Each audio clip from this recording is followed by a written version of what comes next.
গণতান্ত্ৰিক দেশ এখনত গণতান্ত্ৰিকভাৱে নিৰ্বাচনত অৱতীৰ্ণ হোৱা নাগৰিক এগৰাকীৰ মৌলিক আৰু সাংবিধানিক অধিকাৰ।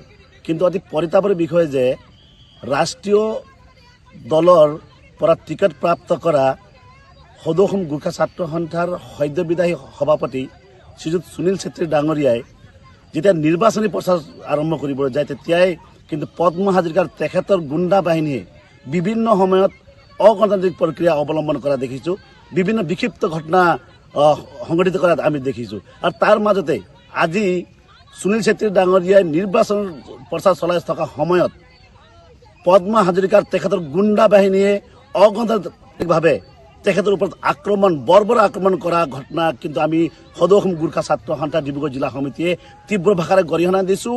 সুস্থ আৰু নিকা নিৰ্বাচন হোৱাটো আমি বিচাৰোঁ।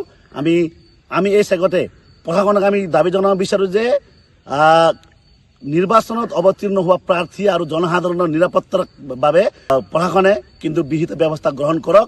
প্ৰশাসনে নিৰাপত্তা ব্যৱস্থাটো কটকটীয়া কৰি তোলক, আমি তাৰে দাবী তুলিছোঁ। পদ্ম হাজৰিকাৰ নামৰ এই গুণ্ডাজনক আমি কিন্তু হকে দিব বিচাৰিছোঁ।